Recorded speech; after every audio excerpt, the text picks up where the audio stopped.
Tema de hoje, o fechamento da porta da graça. E eu queria começar com uma história que as crianças adoram, né? Lá em casa eu tenho 3 crianças, e se você perguntar assim, qual é a história preferida? Eles vão dizer, é a Arca de Noé. Quantos anos demorou Noé para construir a arca? 120 anos. E enquanto ele construía, ele pregava. E o que ele pregava? Vai vir um dilúvio, vai vir chuva.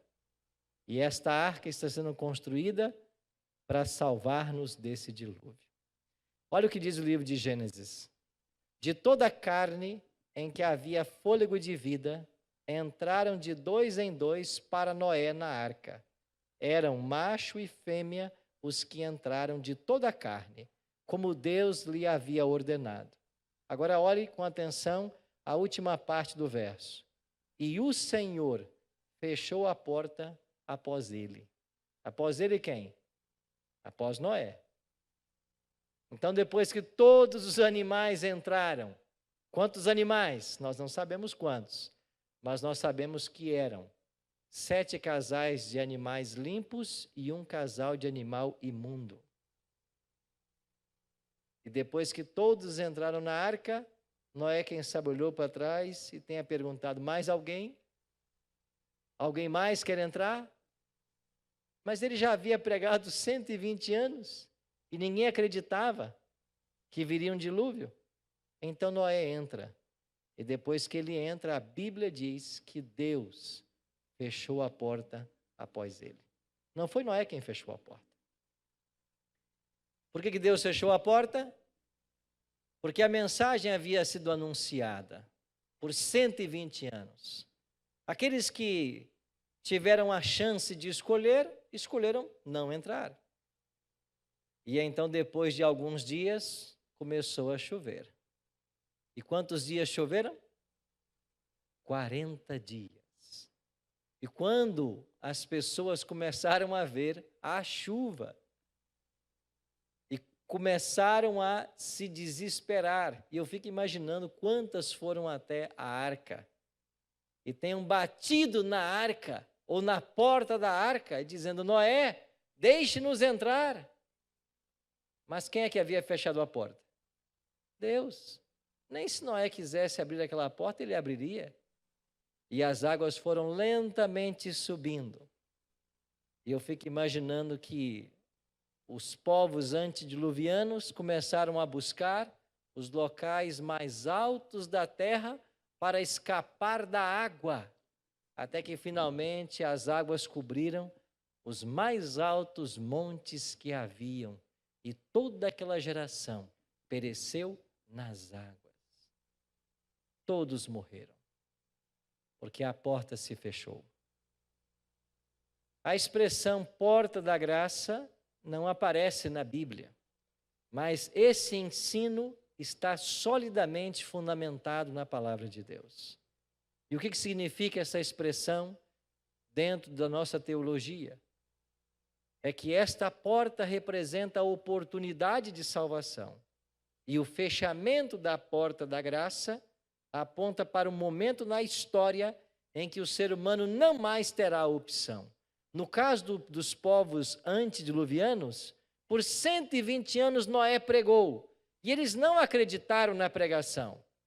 Mas quando se fechou a porta, quem sabe as circunstâncias levaram muitos a agora querer entrar na arca, mas não podiam mais, porque o limite havia sido excedido, a porta estava fechada, uma oportunidade de salvação foi perdida. E toda aquela geração se perdeu. Chegando no Novo Testamento, nós encontramos Cristo, o maior mestre que o mundo já conheceu. E Cristo era especialista em dar lições. Lições das quais as pessoas jamais se esqueciam. Prova disto é o Evangelho, que foi escrito por pessoas que ouviram Cristo pregar. E eles escreveram as histórias. E uma delas, registrada aqui, é a parábola das 10 virgens, contada por Cristo e registrada por Mateus no capítulo 25. A história você já conhece, né? 10 virgens se preparavam para um casamento. E como funcionava o casamento nos tempos bíblicos? O noivo saía com um cortejo e ia até a casa da noiva. Pegava a noiva e ia então para a casa do seu pai. E lá começava a festa, as bodas. Quanto tempo duravam as bodas? Vários dias, às vezes uma semana de celebração. E quando Cristo conta essa parábola, ele estava em Jerusalém com os discípulos e ele percebeu que vinha ao longe na estrada um grupo como este. Um grupo junto com o noivo, com suas lâmpadas. E isto era uma tradição conhecida pelos discípulos. E à medida que esse grupo se aproximava dos discípulos, aquele cortejo alegre e festivo, o noivo encabeçando todos, Jesus pega a cena e diz: olha, sabe como será o reino dos céus ou a vinda do Filho do Homem? É como se 10 virgens fossem se preparar para as bodas. Elas estavam à beira da estrada esperando o cortejo passar. Só que em dado momento, o noivo demorou. E não era costume de fato que estas cerimônias entrassem tarde na noite, porque o povo tinha o hábito de dormir muito cedo. Mas o noivo demorou e todas adormeceram. Mas quando chegou na hora mais alta da noite, à meia-noite, ouviu-se um grito: eis aí o noivo, vamos ao seu encontro. E todas as virgens despertaram. Mas 5 delas, além das lâmpadas, haviam trazido azeite de reserva, e 5 não haviam trazido. Então as que tinham o azeite seguiram o cortejo e entraram para a festa com o noivo. E as que não tinham, pediram às que tinham emprestado. Mas elas não poderiam emprestar, senão faltariam para ambas. Então elas foram aconselhadas a buscar quem vendesse. E elas foram. Mas quando elas voltaram, Jesus diz assim em Mateus 25:10: saindo elas para comprar, chegou o noivo, e as que estavam apercebidas entraram com ele para as bodas. E o que aconteceu? Fechou-se a porta. As 5 nécias voltaram tentando entrar e disseram: abre-nos a porta. E o noivo responde: eu não conheço vocês. A porta já está fechada. Ou seja, as bodas já haviam começado. E quem havia entrado estava dentro da festa, celebrando, e quem estava fora estava completamente perdido. Essa é uma história contada por Cristo para ilustrar o ensino de que haverá um momento em que a porta vai se fechar. O livro do Apocalipse também ensina isso. Aqui no capítulo 22, verso 11, João escreveu que vai chegar um momento em que deve continuar o injusto fazendo injustiça, o imundo ainda sendo imundo, o justo continue na prática da justiça e o santo continue a santificar-se. Ou seja, quem está salvo, está salvo. Quem está perdido, está perdido. Então, Apocalipse 22, 11 fala desse fechamento da porta da graça. Até aí havia chance. Quem entrou, entrou. Quem não passou por essa porta, não pode passar mais. A oportunidade foi dada para todos igualmente. E aqueles que não se ativeram, aqueles que não se aperceberam, aqueles que não estavam conscientes desse momento, eles perderam a chance de salvação. Deus quer que alguém se perca? Não. Cristo disse assim para Nicodemos: porque Deus, Nicodemos, amou o mundo de tal maneira que deu seu Filho unigênito, para que todo aquele que nele crê não pereça, mas tenha o quê? Vida eterna. O que Deus deseja para mim e para você? Vida eterna. Deus não quer que nenhum ser humano morra. Olha o que Pedro escreveu na sua segunda carta. Não retarda o Senhor a sua promessa, como alguns a julgam demorada. Pelo contrário, ele é longânimo para convosco, não querendo que nenhum pereça, senão que todos cheguem a quê? Ao arrependimento. Deus não quer que ninguém morra. A palavra de Deus é clara em ensinar de que o fogo eterno foi preparado para quem? O diabo e seus anjos. Não é para o ser humano. A Bíblia ensina isso. O fogo eterno foi preparado para o diabo e seus anjos. Agora, os seres humanos que serão destruídos com Satanás é porque eles não escolheram a salvação que Deus oferta para mim e para você.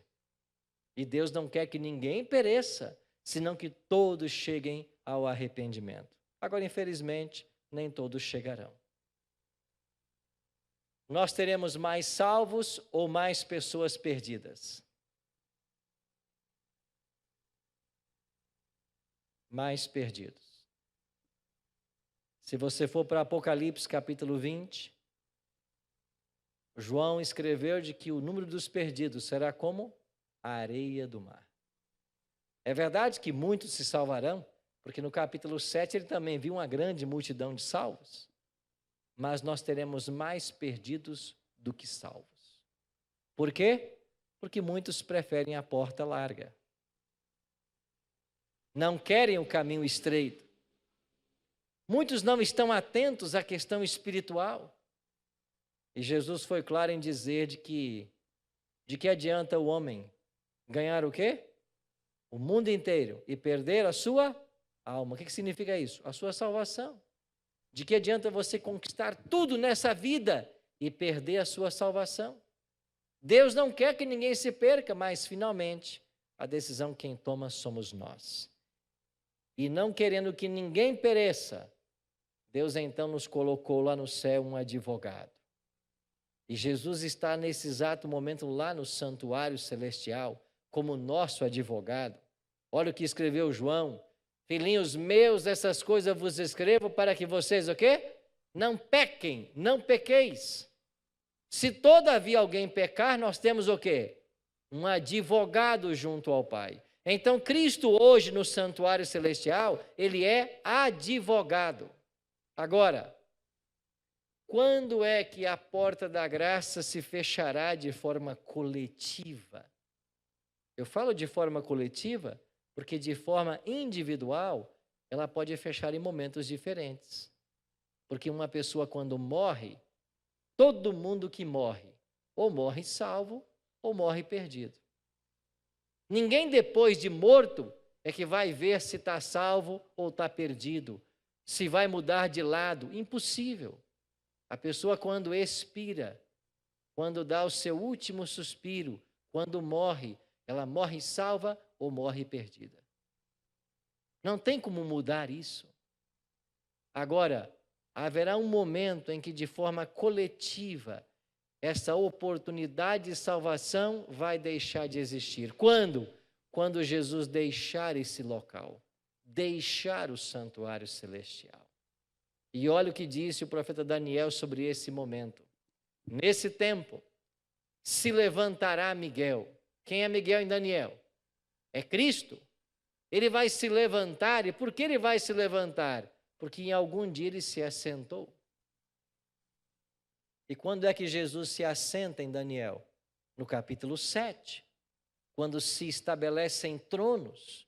Lá está assentado o ancião de dias, que é Deus. Eu vou ler esse verso com vocês. Então, nesse tempo vai se levantar Miguel. Por que ele se levanta? Porque no capítulo 7, verso 13, é dito que eu estava olhando nas minhas visões da noite, e eis que vinha com as nuvens dos céus, um como filho do homem, dirigiu-se ao ancião de dias, e o fizeram chegar até ele. Então, o pai está no trono para julgar, o filho vem, vai até o pai, os tronos estão ali, todos se assentam, abrem-se os livros e começa o juízo.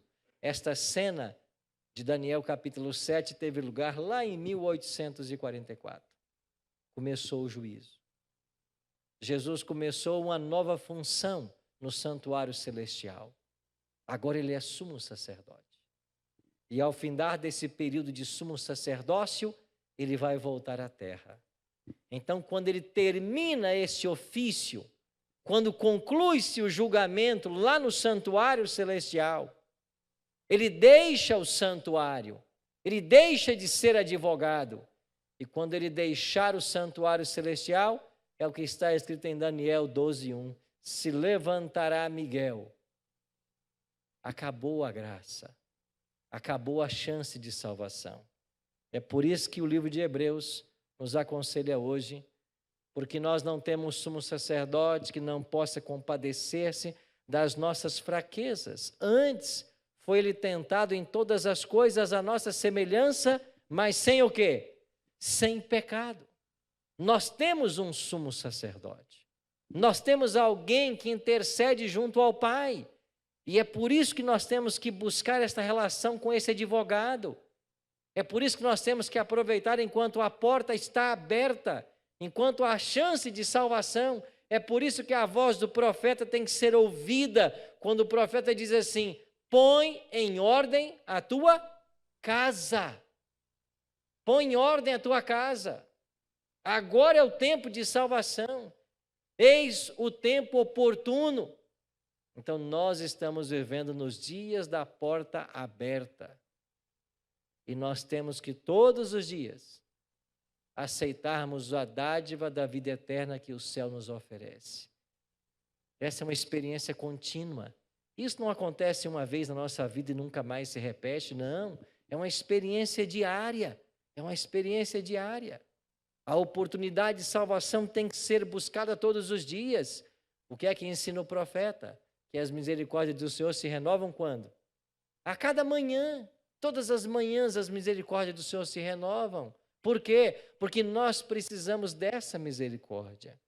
Então, enquanto há graça, nós temos que buscar aceitá-la.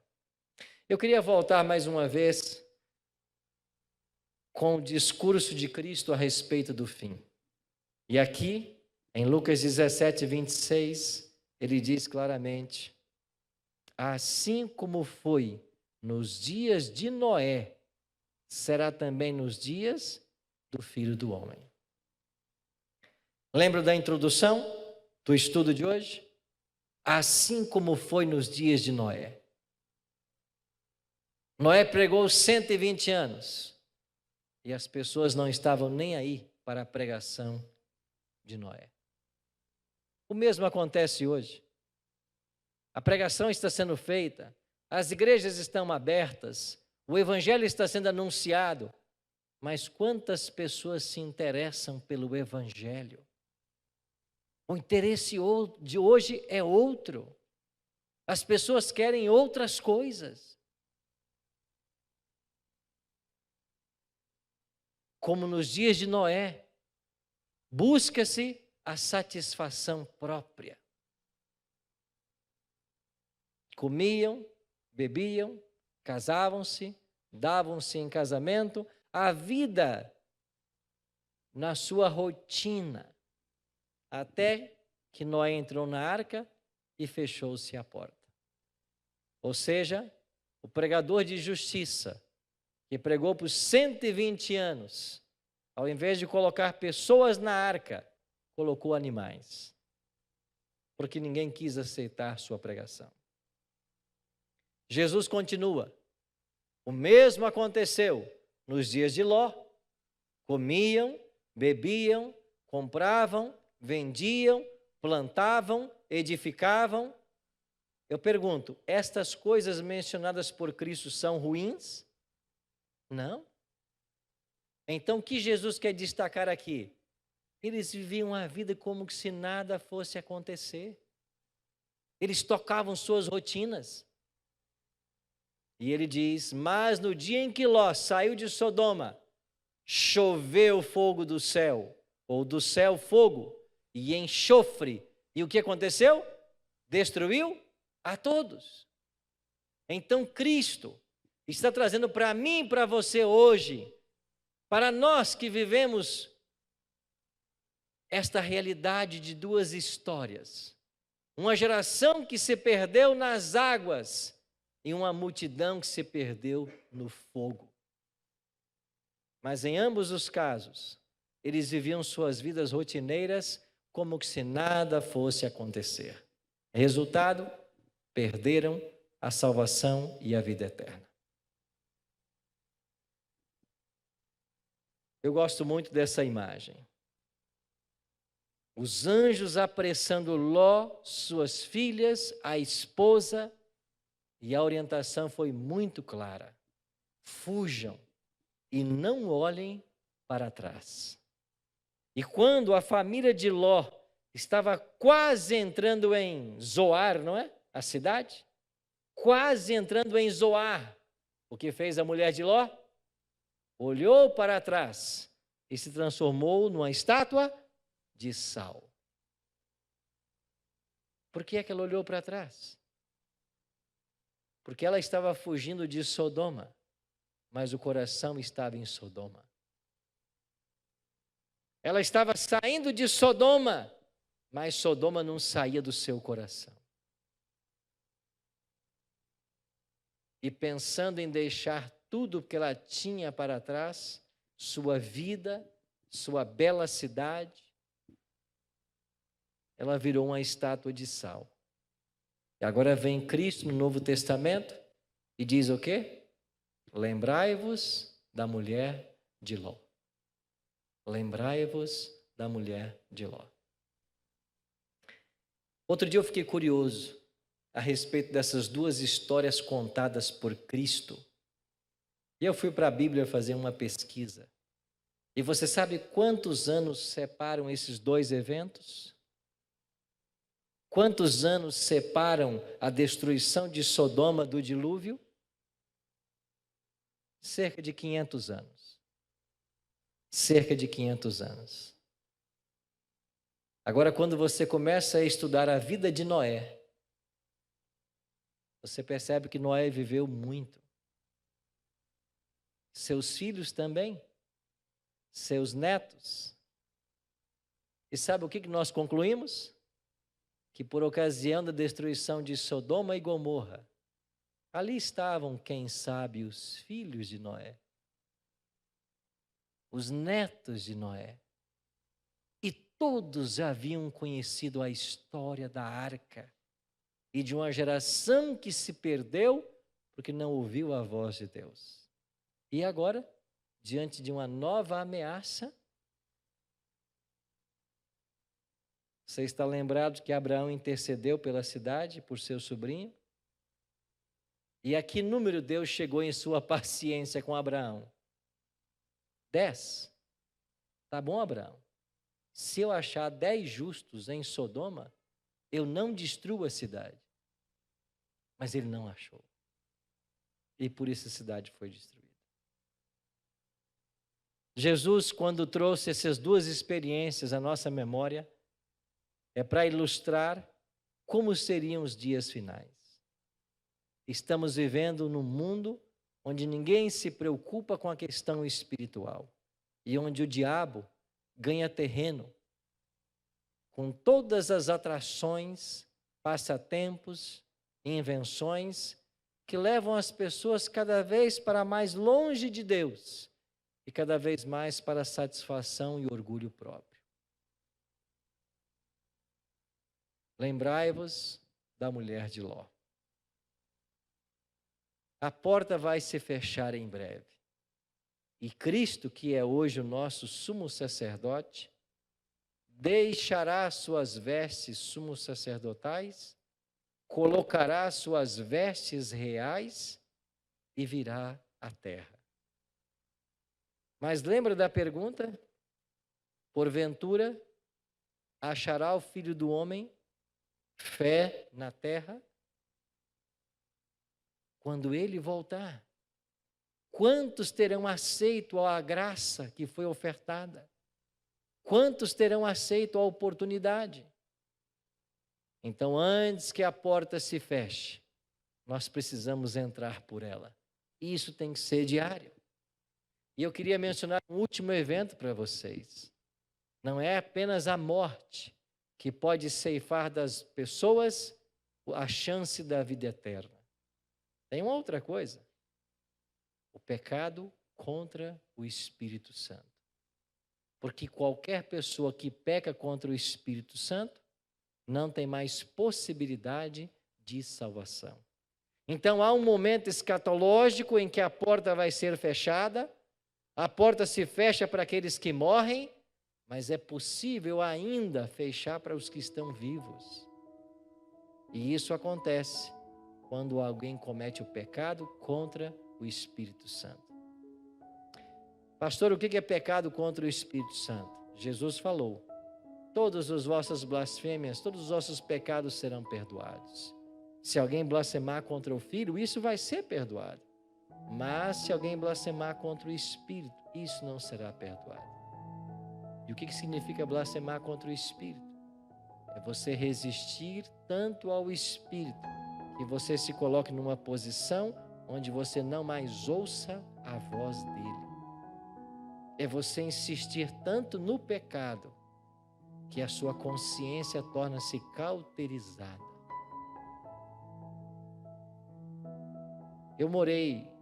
Eu nasci numa cidade chamada Aimorés. Eu tinha uma avó que morava lá. E na minha infância eu me lembro muitas vezes de visitar a minha avó com minha mãe.